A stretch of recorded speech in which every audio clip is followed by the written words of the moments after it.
Championship weekend surely changed the NFL draft boards, and we analyzed the prospects whose stocks rose and fell.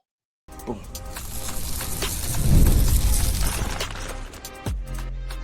You are Locked On NFL Draft, your daily podcast covering the NFL Draft. Part of the Locked On Podcast Network, your team every day.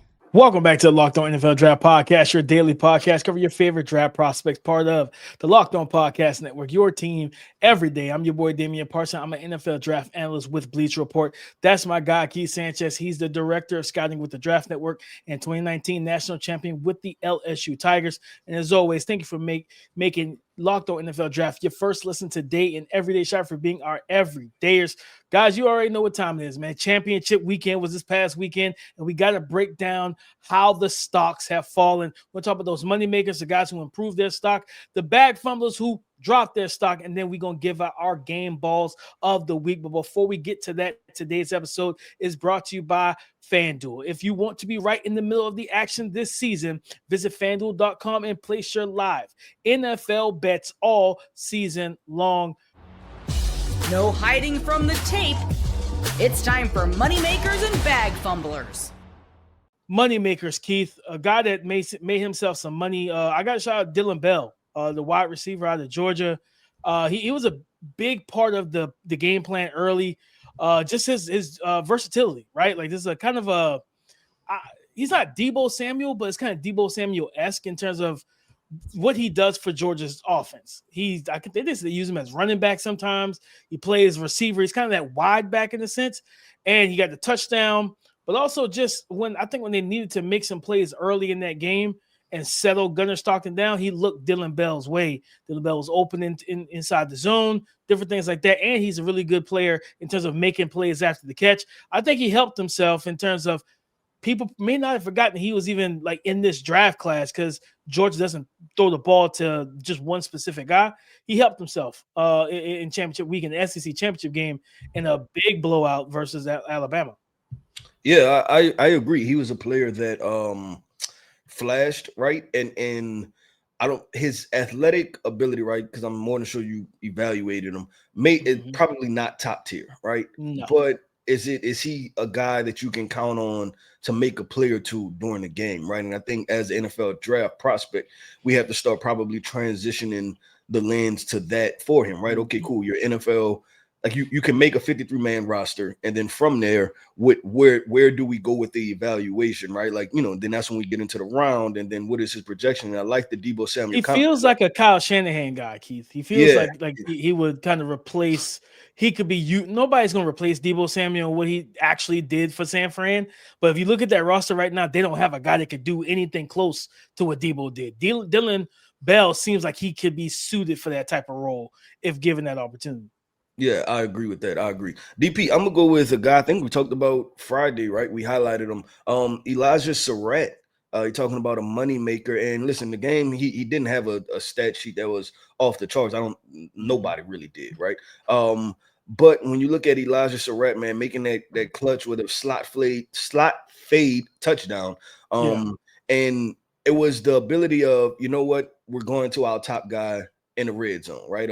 Maybe it was high rated, maybe on the 25 or the 30, something like that. And just go to him and give him a shot. And when you watched it in slow-mo, right, or when they kind of centered in on it, you understood that he understands ball tracking. He understands how to contort his body, right? Like he has great control of his frame, right? And being able to go get the ball and everything is in synchronicity.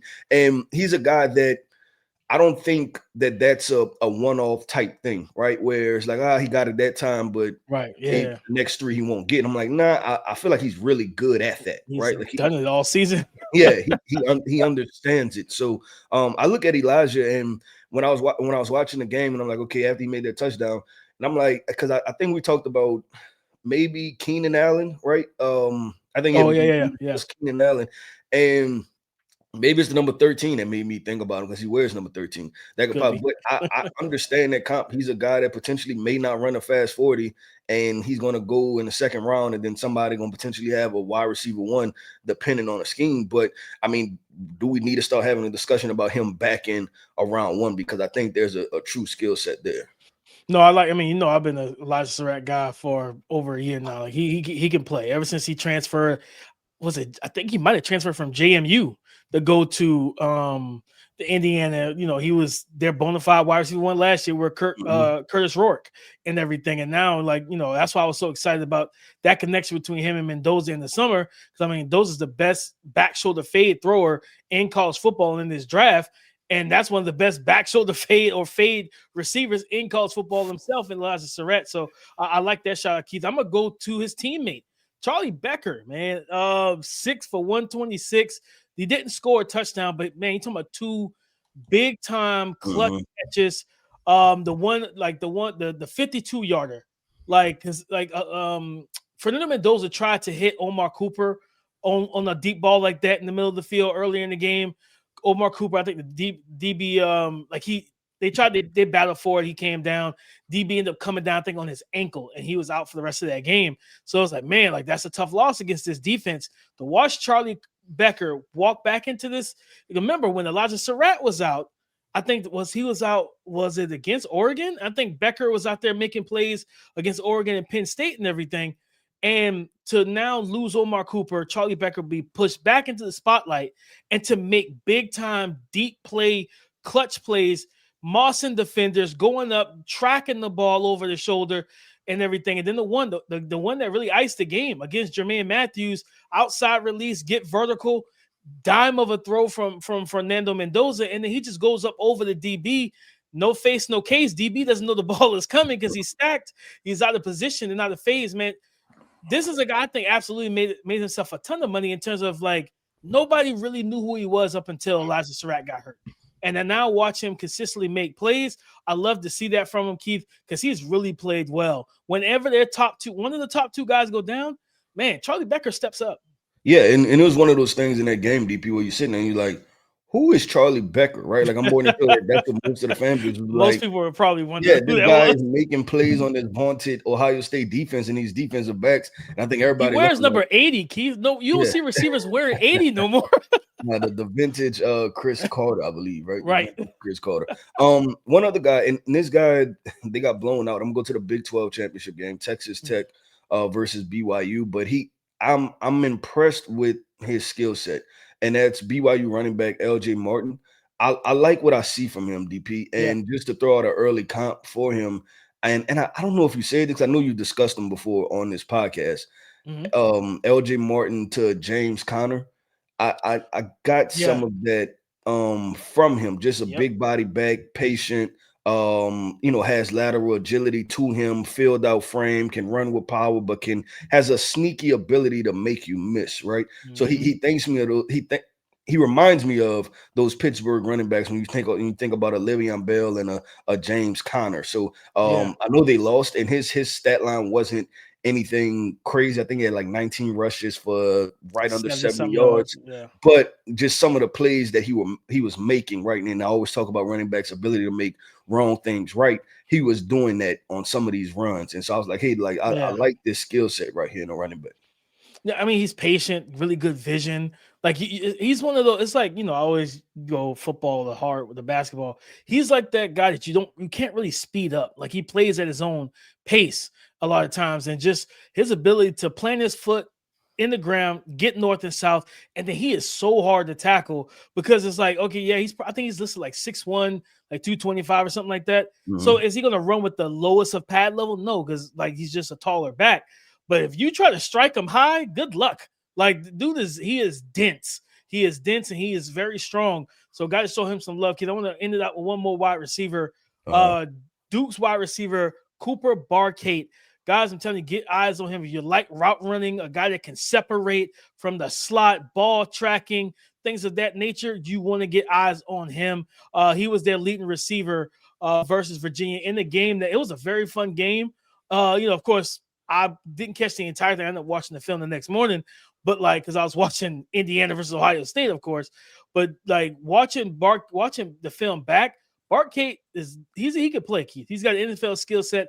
He was 5 of 9 for 91 yards, and it was just key plays where I think there was a play where they got pressure on Darian Mensah. He broke contained, reversed field, came back, found him for a big third down conversion, do a slot fade to him. He trusts that young man. This is a guy that can play in the NFL. Yeah, I agree with that, DP. He was a standout player in the ACC championship game. DP, let's do this, man. We talked about the guys that made themselves some money, but you know what we do. We flip the coin, we transition, and we talk about the guys that lost themselves some money, unfortunately, in this weekend of championship games for college football. We're going to talk about those draft prospects that lost themselves some money coming up next. The holidays are officially here, which means gift hunting season is on. And if you want something meaningful, personal, and guaranteed to get a reaction, Aura Frames is the gift that delivers every time. It's not just something you wrap, it's a way to share memories. Because Aura isn't your average picture frame. You can preload the frame with photos before gifting it. So when they plug it in, the memories are already there. No apps to figure out, no setup headaches, just instant smiles.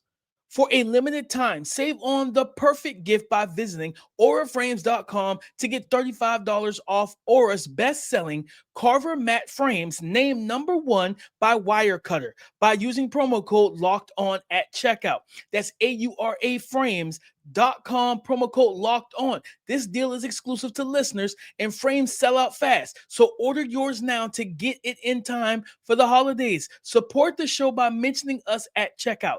Terms and conditions apply.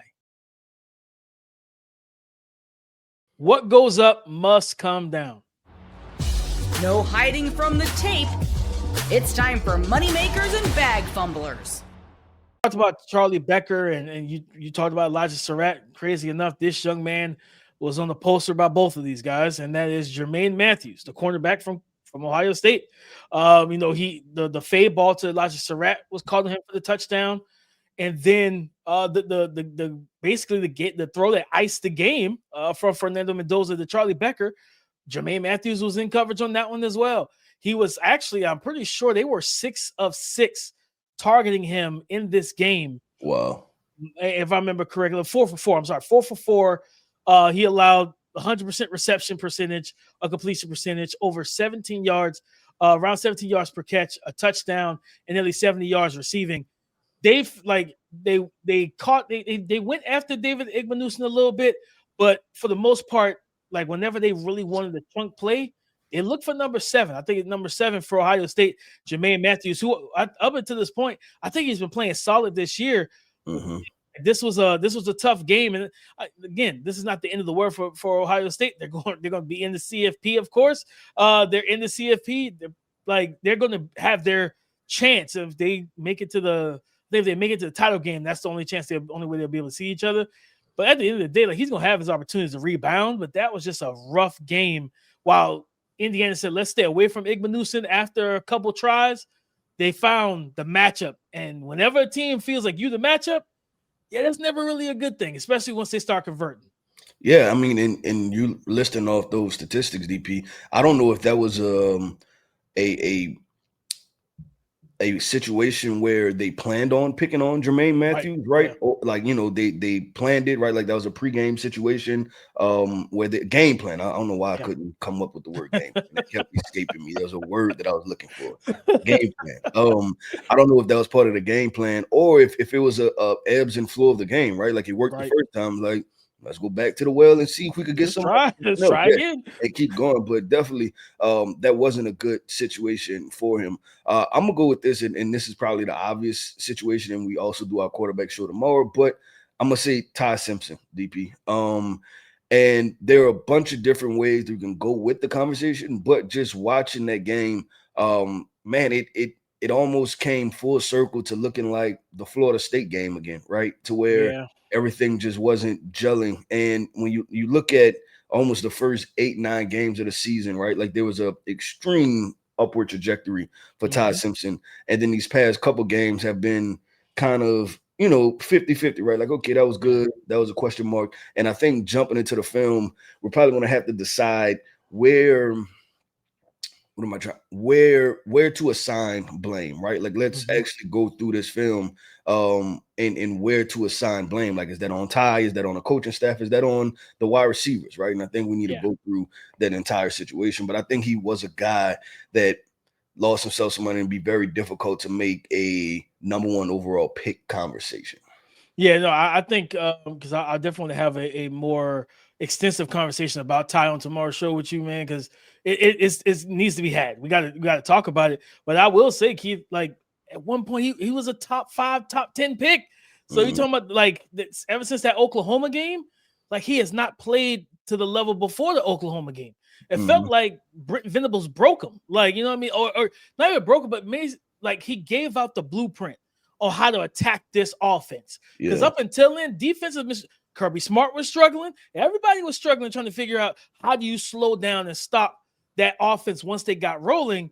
And then Brent Venables said, I got just the answer for it. Pressure, consistent pressure. So we definitely have a more extensive, especially draft projection, value type situation. Do we still think he should be first round pick? I definitely want to get into that with you regarding Ty Simpson on tomorrow. So he fumbled the bag in the sense because this was a game the last 4 weeks, man. The last 4 weeks, last 4 games, he has not played well.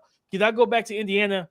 Michael Kamara, the edge rusher from Indiana, who we talked about back in summer scouting as a guy was like solid dude. He's kind of a different kind of boxy, sturdy, dense, kind of that sawed off type of frame and everything. But he's a power player. And in this game, he ended up with a pass rush win rate of 6.3%. He had no pressures. He did get a hit on the QB. He had no sacks in this game, and then he had a very bad what was it? Because it extended the drive actually. I think it was a pass, not passing. Sorry, roughing the passer on I think Julian saying, and I was just like, why did you hit him? Like you know what I mean? Like you're in his face. Julian saying is that game kind of showcase how undersized he is and how less physically talented and gifted he is as a quarterback. And he couldn't see certain things. I'm like, just get to him. Like, if he throws the ball away, whatever. Don't hit him. Like he hit him, get 15 yards, new set of downs. And that gave the offense a little bit of life. And they drove down, which they got in the red zone. Indiana, strapped up the chin straps and shut it down. But like he just didn't have much of a watch. I was watching him specifically during the game, and I'm just watching him like there's no pass rush moves whatsoever. Like I'm just like he's beating up the body of the tackles. He's just trying to power through guys. And once they latch into him, like he has no way of disengaging with besides being able to uproot them and shed them with power.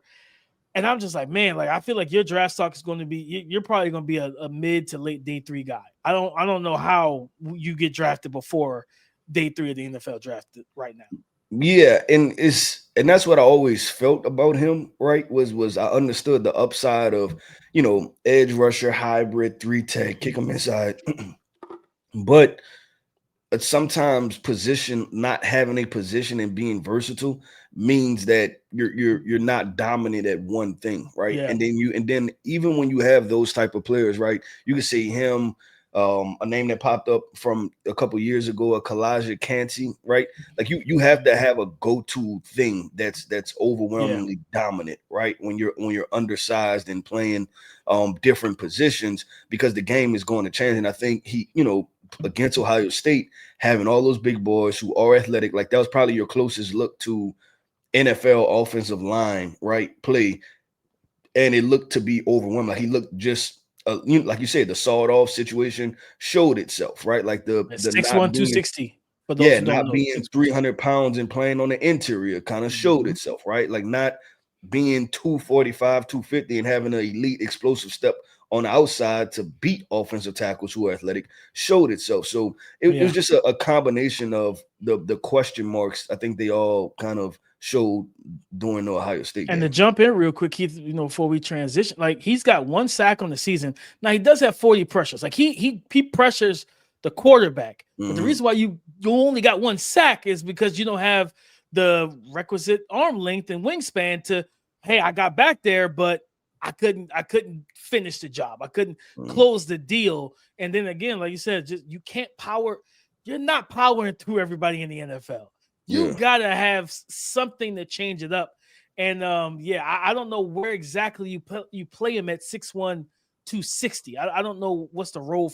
He's built like Courtney Upshaw when he came out of Bama. You know what I mean? And remember, Courtney played, but Courtney is a better athlete in my opinion. At and he Bama, like that first step. Linebacker. Yep. Yeah, he played the outside linebacker first step, and he get upfield. But then he got to the league, and they tried to turn him into a pure defensive lineman, and it just didn't pan out the way that everyone thought it would, seeing how good he was in college. Yep, I agree with that. DP, man, grab your hat, grab your whistle. It's time to hop in the locker room. We're passing out game balls from this weekend's top performers. We're talking 2026 NFL draft prospects. Let's talk about that coming up next. The World Cup is coming back to North America for the first time since 1994. And with 48 teams, for the first time ever, it's going to be massive. But let's be honest, getting tickets is usually the hardest part. That's why the Game Time app is clutch, finally giving fans a real advantage when it comes to snagging seats. With Game Time, you can track price drops in real time, get alerts when great seats open, and buy tickets the moment they hit the app. It puts the power back in your hands and makes going to the World Cup realistic instead of impossible. So take the guesswork out of buying World Cup tickets and every match, concert, or event with Game Time. Download the Game Time app, create an account, and use the code LOCKEDONNFL for $20 off your first purchase. Terms apply. Again, download the app, make an account, and use the code LOCKEDONNFL for $20 off. Swipe, tap, ticket, go. Game Time. NFL Sundays move fast. One big play and suddenly everything feels different. That's what makes betting with FanDuel so exciting. You're not just watching the game, you're reacting to it in real time. With FanDuel, you can place bets as the action unfolds. Every drive, every momentum swing, every highlight moment. Live betting is best when the game starts to shift. A receiver gets hot, a defense tightens up, or the momentum flips after a turnover. FanDuel lets you jump into the moment. You're talking about jumping into the moment. The NFL draft season is getting ready to kickstart, family.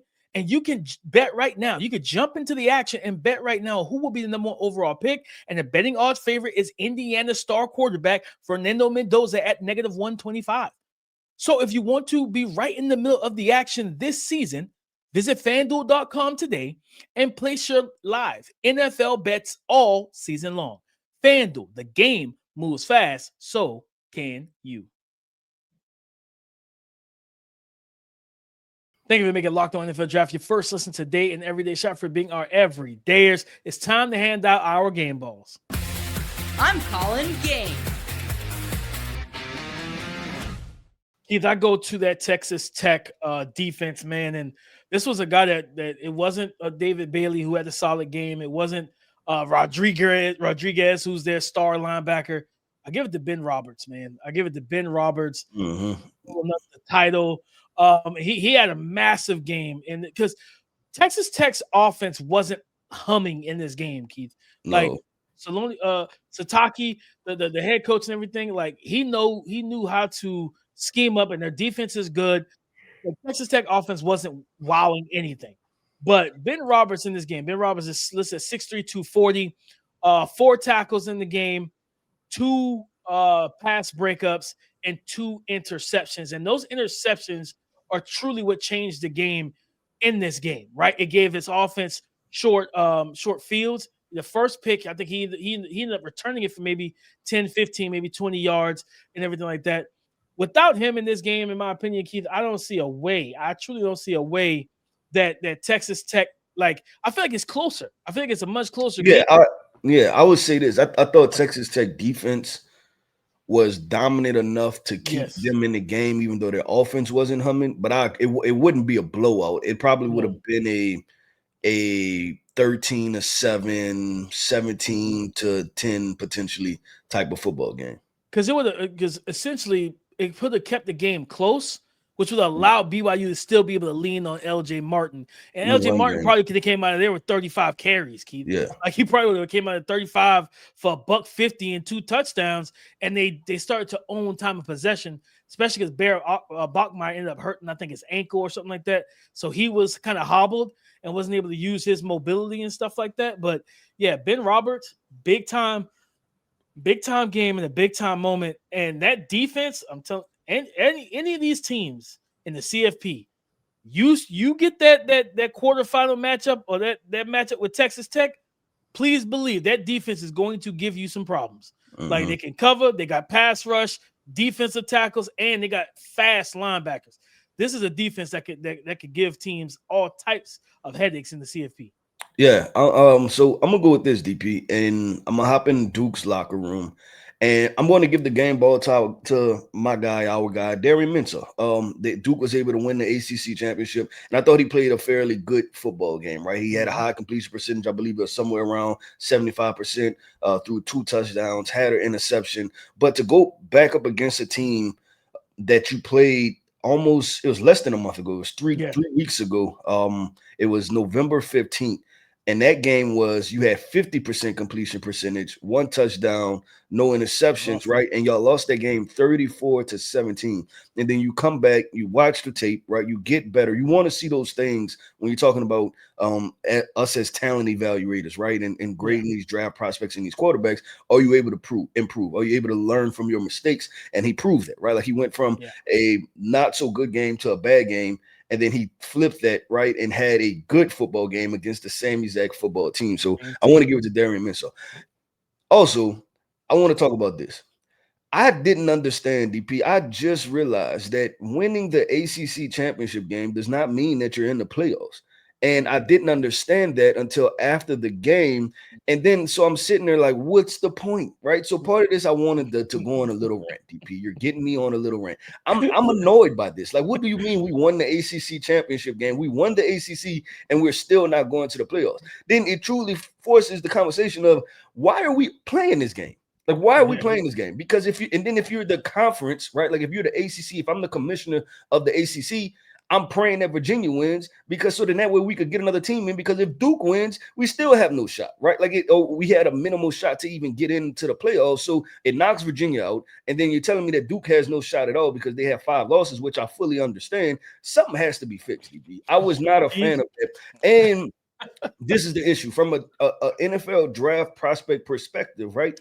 I was excited to see Duke versus a let's say Darian Mensah going against a Texas A&M, or like one of these Oregon or something, Oregon or something like that, like just to see what it looks like, right? See what he looks like, because that's the important thing for us. And we get stripped of that because it's I'm like, this structure is crazy. And then it was all over the place. DP. I was watching the game when they started talking about it. I'm like, wait, what? Like that was my, and the excuse was that I was listening to one of the female reports. I can't remember her name right now, from ESPN, and she said the reason why that she didn't foresee them getting in, and the team like JMU and Tulane would get in over them, is because they weren't ranked in the first place. And I'm like, this is the stupidest logic that I have ever heard in my life. That because you didn't rank them, and don't get me wrong, I get it. They lost to UConn. They shouldn't have lost that game. I understand it. But I tweeted it out, like, you know what I mean? Because I'm going to be completely honest, Keith, the way Bama has played the last 4 weeks, I was like, don't put Bama in no CFP. No, I want to see good football. They don't look like a good football team right now. Like, they don't look like right without Jan Miller, and they peaked. Like, they struggling, right? I was like, we got to get rid of these phrases. Best a good loss. Like, we gotta get rid of this stuff. Like, what are we talking about? An L's an L, okay? I don't want to hear it's a good loss. Like, no, you lost. Like, that's just what it is. So, like, for me, it's like, I look at it, and personally, I feel like the college football playoff is a mess because they don't have no true standards. It should literally be if you're telling me the Power 4 conferences, those champions should have an auto bid automatically. I don't care what their record. Keith, we would never get Beastquake if the NFL said, well, Seattle, your record's not great, so we're not going to let you in the playoffs. Even though you won your division. And they beat but they beat the Saints, right? And I think the Saints were the 1 seed or the 2 seed. Yep, they had the better record. Like oh, you know what? Maybe they were the wild card team because they went the wild card. Yeah, but like you said, we would get stripped of that. And I think the Saints were the favorite to win the game, but you don't get those historic upsets without those situations. College football needs to look. Shout out to Nick Saban, man. Nick Saban said they need a commissioner. They need to follow the NFL rule. The NFL. NCAA committee, Keith is officially available to be your new commissioner.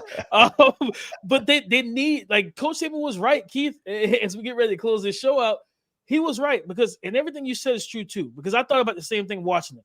You're stripping us of seeing like prospects in primetime matchups that we wouldn't see otherwise, because in college football, you guys set your schedule 6 years in advance instead of doing like the NFL, surveying the landscape. So, you know what? We got the